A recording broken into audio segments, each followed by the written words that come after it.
Pete Rowley, Prime Minister of the Republic of Trinidad and Tobago and Chairman of the National Security Council, and Mrs. Sharon Rowley, the Honourable Chief Justice of Trinidad and Tobago, Mr. Justice Ivor Archie, the Honourable Stuart Young, Minister of National Security, all other Honourable Ministers,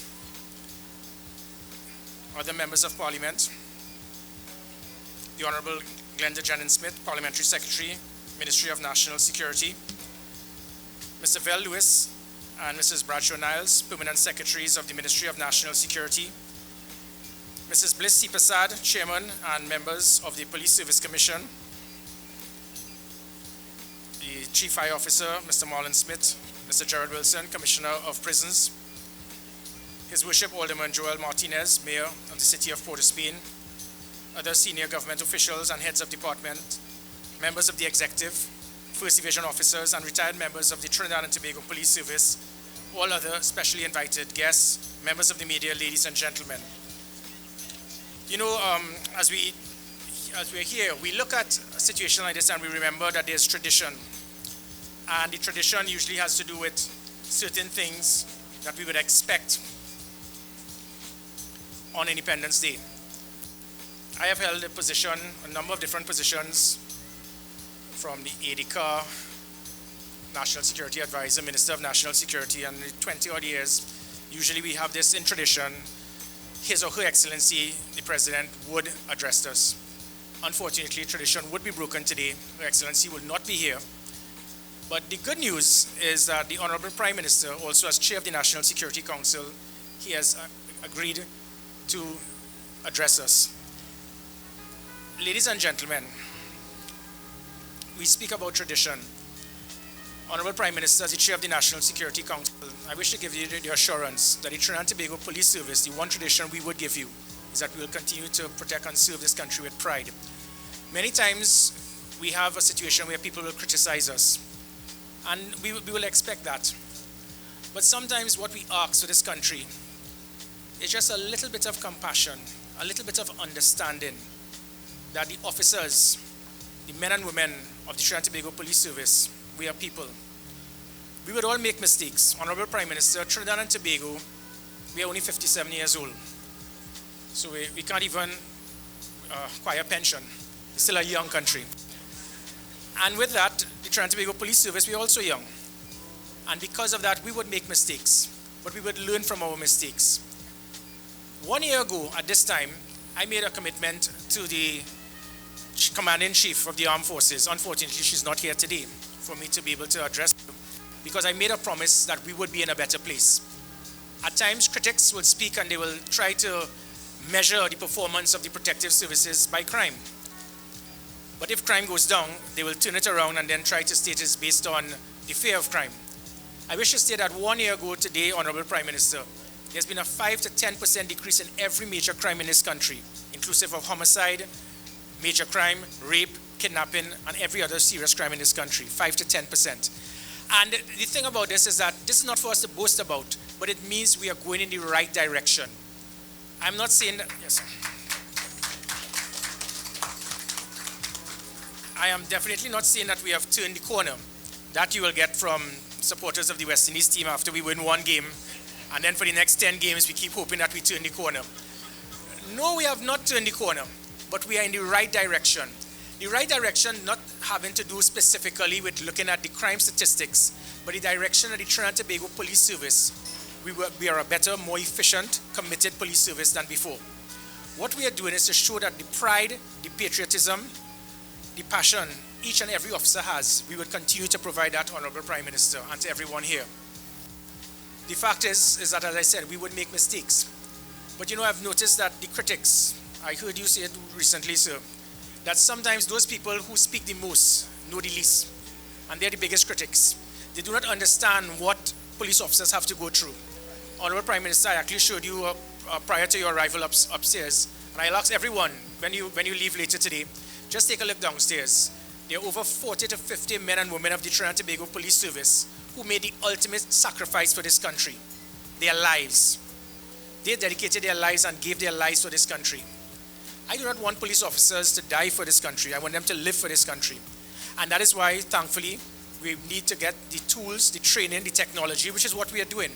And we are moving the Trinidad and Tobago Police Service in the right direction. The modernization, the structure of the Trinidad and Tobago Police Service, we are actually going in the right manner, Honourable Prime Minister. And we will continue to do so. I have seen and I have heard many persons, and they want to see more from the Trinidad and Tobago Police Service. We would do as best as we can. We would continue to do so. But as I said, I have seen a change. The change that I have seen, even of the public, there's a degree of hope, belief, trust that we can go in the right direction. I heard a speech earlier this morning. It was based on probably seeing the glass half empty. I see the glass half full. I see that this is a great country.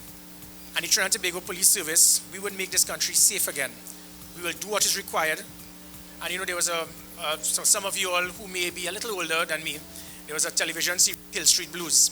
And I would give you that assurance, sir. We will do it to them before they do it to us, but we will do it within the law. Many times again, people will always try to find ways to look after the well-being of criminal elements. Just for your information, Honourable Prime Minister and everyone, within the last year, there have been over 40 occasions criminal elements have shot at our police officers. Over 70 police officers could have been killed in the line of duty. Had it not been for the grace of God, had it not been for their training, thankfully, of those 70 police officers who persons tried to kill, not one police officer was killed within the last year. And that is, it says a lot. But instead, that won't make headline news where persons try to kill 70 police officers this year. What would have made headline news is a police officer in his line of duty defending himself, shot at a criminal element, and that makes headline news. I ask all, let us start looking after the well-being of the law-abiding citizens. Let us start having some care and compassion and dedication, support for the men and women who put their lives to this country on a daily basis. As I close, Honourable Prime Minister, I give you the assurance that no one, no organization, no group can ever take away our democracy. No one, no organization, no group can ever take away our independence. The Trinidad and Tobago Police Service, we will stand strong. We will do what is required within the law to ensure the independence and the democracy of our country is preserved. With this, I now humbly ask the Honourable Prime Minister, as the Chair of the National Security Council, to address us and to have the traditional toast. Honourable Prime Minister.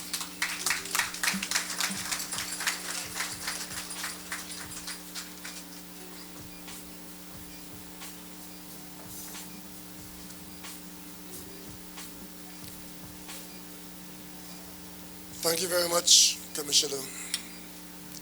The Honourable Chief Justice, Mr. Ivahachi, members of Cabinet, members of Parliament, Your Worship the Mayor of Port of Spain, Alderman Joel Martinez, Minister of National Security, Minister Stuart Young, Permanent Secretaries, senior officers, junior officers, past officers of the Trinidad and Tobago Police Service, heads of other departments of national security,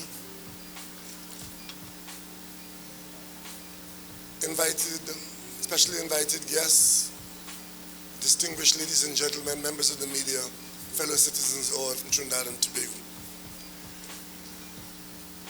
This is my nth visit to police headquarters, but I think it's the first time I'm having the opportunity to say words of encouragement to the population of citizens whose task it is to keep us safe and by their good work engender a sense of safety and security in our families, our communities, and our nation. Ladies and gentlemen, we in Trinidad and Tobago must confront the fact that we are a small nation, an ambitious nation, a proud nation, but a nation full of challenges. Under those circumstances, we would do well, not only for our individual selves, but for our children and grandchildren and for the well-being of the nation, to be able to see our country with a positive light. Because if the morale is low, the task becomes superhuman, if not impossible. But if the morale amongst us is high, then that extra energy and that confidence that we can succeed would go a long way in helping us to succeed. Today, as Prime Minister of Trinidad and Tobago, I address you here as Chairman of the National Security Council, a function that automatically goes with anyone holding the office of Prime Minister. But I do not live in an ivory tower. I live on the streets of Trinidad and Tobago. I live on the beaches, I live in the forests, I live in the offices. I know this country. So when I speak to you about our national challenges, I know them, I live them. I could tell you,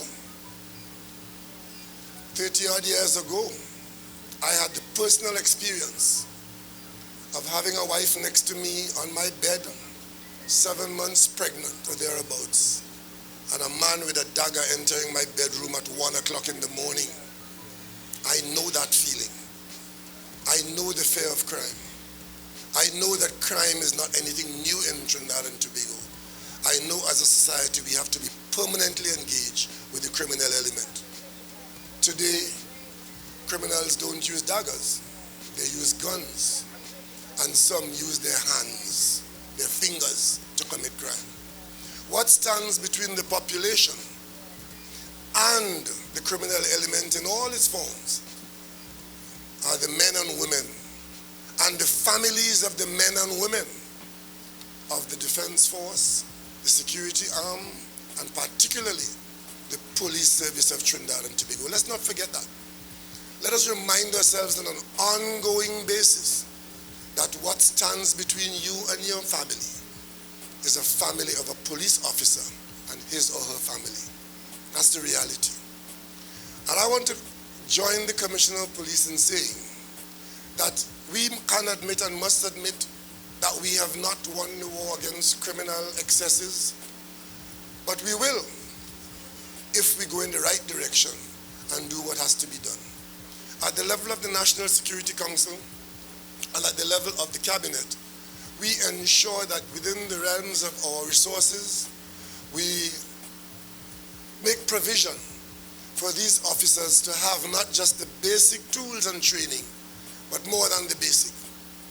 And it is for you, the officers, particularly the managers of the system, to ensure that what resources we make available to you, you apply those resources to your own resource, and your best resource is your attitude and your integrity.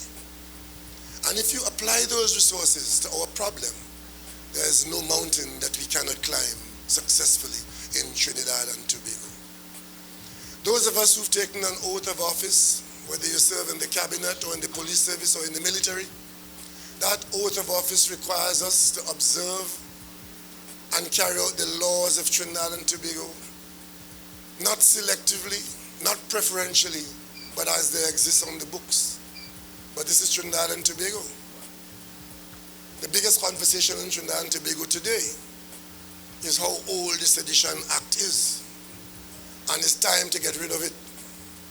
Well, then if that is how we approach it, well, let's go with the whole basket.